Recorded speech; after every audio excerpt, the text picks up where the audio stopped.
에베소서 4장 7절에서 16절까지입니다.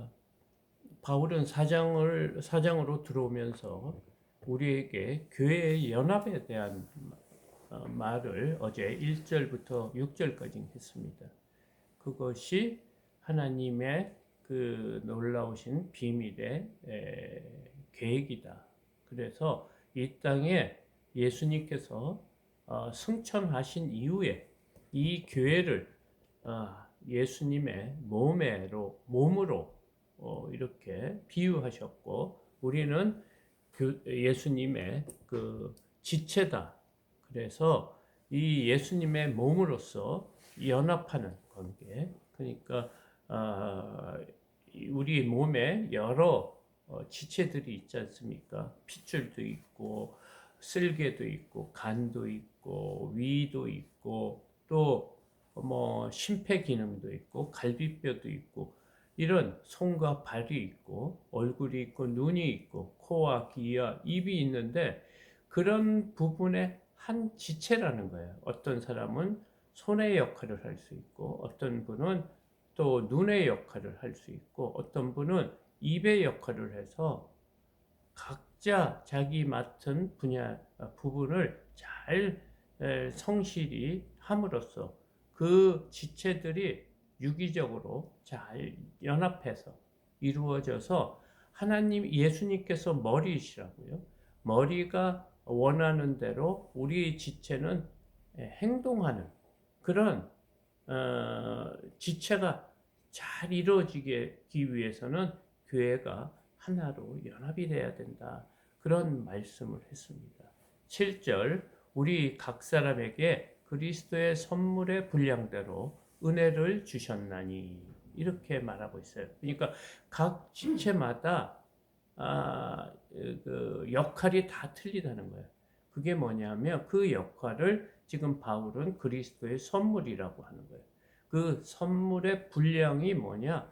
하나님의 각 사람이 가지고 있는 재능이라고 할 수 있을 수도 있습니다. 재능대로 은혜를 주셨다. 그러면 손의 역할을 잘 할 수 있도록 그런 재능도 허락해 주시고요. 또 어떤 분은 또 말을 잘하고 또 찬양을 잘하는 그런 재능을 주신 그런 재능대로 하나님께서 은혜를 각 사람에게 주셨다. 그렇게 하면서 8절에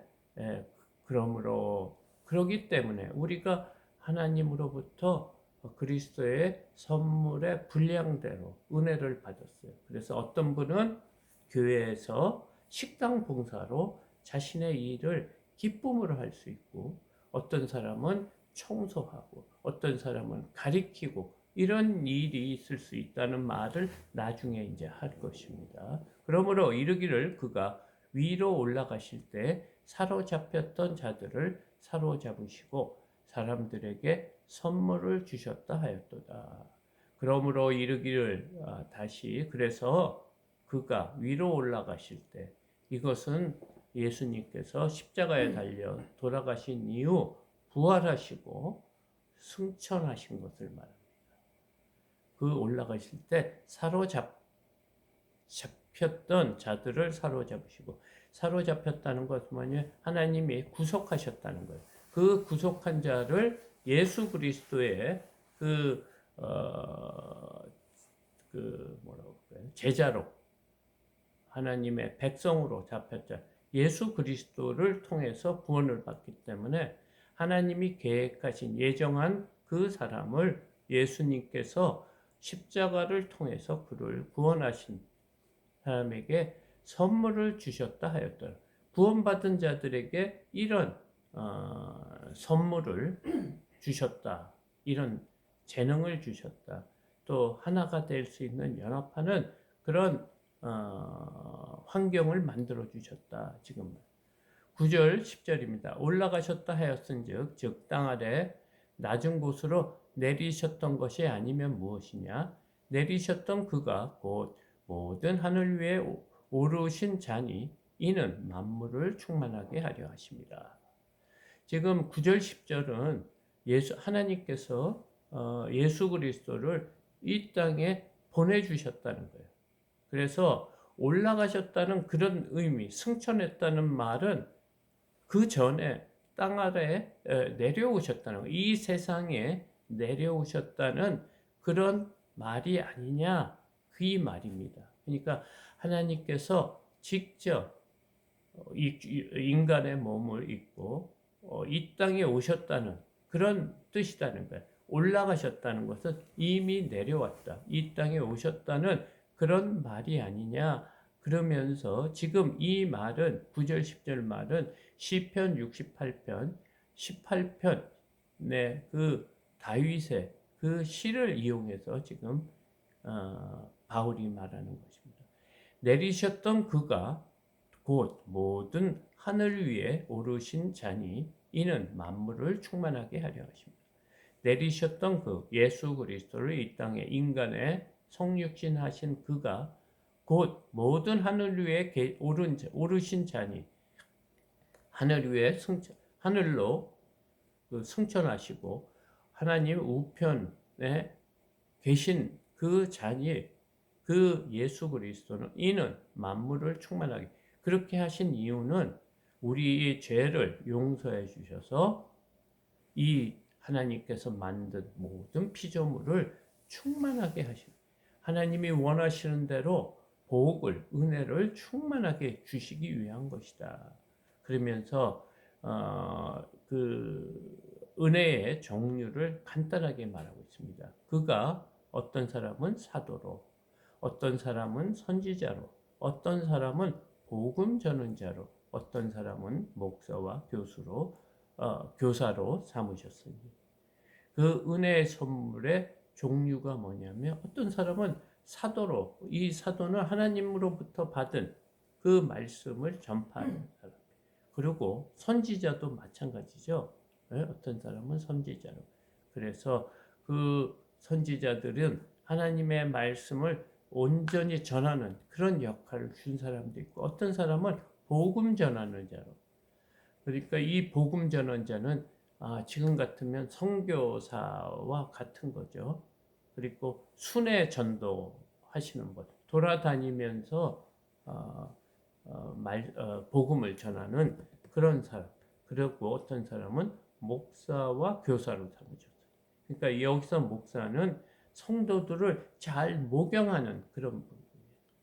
그리고 교사는 하나님 말씀을 가르치는 역할. 그러니까 의 목사님은 주로 교회의 성도들을 잘 목양하고, 그러니까 우리의 삶 속에서 어떻게 살아야 되는지, 또 어려운 일이 있으면 함께 기도하고 그 어려운 지체들을 돕기 위해서 하는 그런 역할과 가르치는 역할, 교사의 역할도 함께하고 또 뭐 중등부, 고등부, 영아부 이런 교사로도 삼으셨다. 이렇게 말하고 있습니다. 그렇게 삼으신 이유는 그런 역할, 자신이 맡은 그런 은혜의 선물, 은사라고 할 수도 있죠. 그렇게 하신 이유는 이는 성도를 온전하게 하여 하나님께서 이렇게 연합하고 또 각 사람에게 분량대로 은혜를 주신 이유가 뭐냐? 성도를 온전하게 하겠다는. 우리가 뭐 여러 가지 역할로 이렇게 믿음 생활 하다 보면 우리의 믿음이 더욱 이렇게 자란다는 거예요. 그래서 봉사의 일을 하게 하여 그리스도의 몸을 세우려 하여 하십니다. 서로 돕는 거예요. 서로 사랑하는 거예요. 서로 필요한 것을 돕게 하는 그런 일을 통해서 우리가 이 땅에 삶을 사는 동안에 하나님의 백성의 삶을 살 수 있도록 했다는데 그 이유가 뭐냐? 온전하게 되게. 우리가 부족하죠. 지금도 온전하지 않습니다. 세우는 과정에 있다는 거예요. 세우려 하십니다. 온전한 사람으로 세우게 하기 위해서 하나님께서 연합하게 하고 교회를 주시고 그 안에서 맡은 은사대로 자신의 일을 할 수 있도록 하는데 그 이유가 뭐냐? 우리를 온전하게 그리스도를 닮아가는 그런 자. 13절 우리가 다 하나님의 아들을 믿는 것과 아는 일에 하나가 되어 온전한 사람을 이루어 그리스도의 장성한 분량이 충만한 데까지 이르리니. 그러니까 우리가 다 하나님의 아들을 믿는 것, 우리가 하나님의 아들 예수 그리스도를 믿는 믿음으로 주의 백성이 될 거예요. 그렇게 되는 것을 아는 일에 하나가 되고 온전한 사람을 이루어 우리가 하나님의 자녀가 된 것은 우리의 힘이 아니고 하나님의 은혜고 하나님 예수 그리스도가 죽음으로 우리가 의롭게 됐다는 그런 내용을 알고 그리고 깨달고 그러니까 교만할 수가 없죠. 자랑할 수가 없죠. 그런 겸손함을 알아 하나가 된다 이거죠. 그때 어제 겸손과 온유와 또 인내, 오래 참음 그런 거를 통해서 하나가 돼서 어떻게 된대? 온전한 사람을 이루는데 그 목표가 어디까지냐? 그리스도의 장성한 분량이 충만한 데까지. 그리스도를 닮아가는 그런 장성한 분량이 그런 큰 은혜에 우리의 목표는 예수님을 닮아가는 거다. 지금 이 말입니다. 그래서 이는 이렇게 하는 것은 우리가 이제부터 어린아이가 되지 아니하며 사람의 속임수와 간사한 유혹에 빠져 온갖 교회의 풍제에 밀려 요동하지 않게 하렵니다. 우리가 이렇게 되는 것은 이제 성숙한 믿음으로 가지고 어린아이 신앙처럼 내가 잘하고 또 나를 드러내려고 하는 그런 어린아이 신앙이 아니고 성숙한 부모로서의 그런 마음으로 우리를 이렇게 자라게 해서 또 교회 안에서 여러 가지 일들에 그 안 좋은 것에 시험에 우리가 흔들리지 않도록 하기 위한 거야. 온갖 교훈의 풍조. 그러니까 지금 잘못된 이단에 아니면 인간적인 그런 뭐라고 할까요? 그 말들이나 그 사상에 움직이지 않고 아주 굳건한 믿음을 갖게 하기 위했다. 그러니까 그 당시에는 많은 유혹들이 거짓 선지자들이 있어서 우리의 신앙을 이렇게 흔들리게 한다. 그래서 15절 오직 사랑 안에서 참된 것을 하여 범사에 그에게까지 잘할지니라. 우리의 목표는 예수님을 닮아가는 거라는 거예요. 그래서 우리가 사랑의 마음으로 예수 그리스도의 사랑 안에서 참된 것을 진리를 행하는 거죠. 진리를 행하며 모든 일 평상시에 뭐 특별한 일이 아니들 항상 변함없이 그에게까지 잘할지어다. 항상 우리의 주의 말씀을 통해 주님을 예수님을 닮아가야 된다. 왜냐? 그는 머리니 곧 그리스도 곧 뭐예요? 곧 그리스도라. 왜냐하면 우리의 몸을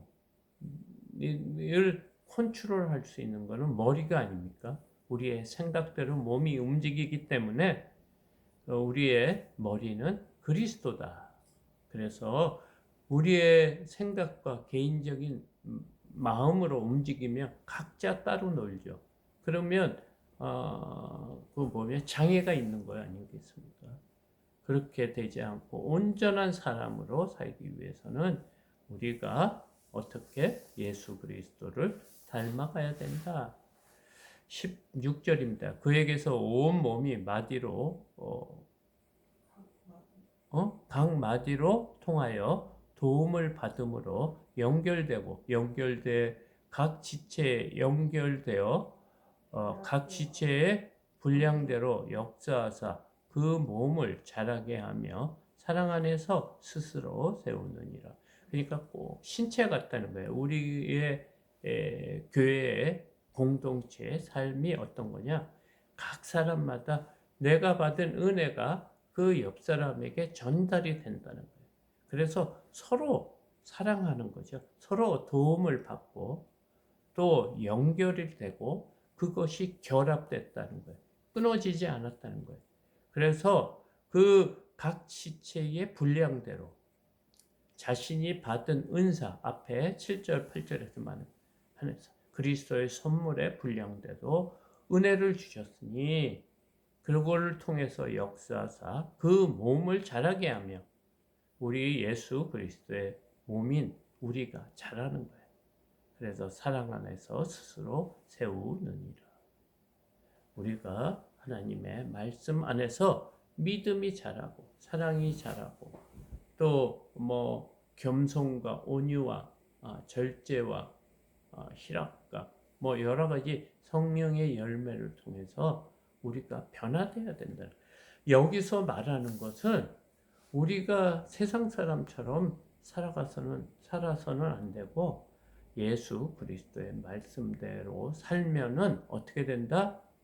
하나님께서 우리에게 재능을 주신 것을 잘 활용해서 교회가 하나가 되고 사랑 안에서 평강의 띠가 이렇게 묶여져서 그리스도의 몸으로서의 역할을 잘 감당할 수 있다.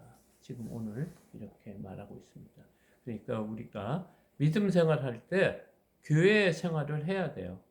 이렇게 인터넷으로 또 영상으로만 믿음 생활을 해서는 안 되고 꼭 교회에 등록해서 그 여러 사람과 또 마음에 맞지 않는 사람도 있겠지만 그들과 잘 어울리는 것을 하나님께서 좋아하신다. 이렇게 오늘 본문은 말하고 있습니다. 우리가 그냥 하나님만 믿고 구원받으면 되지 그런 거를 원하시지 않아요.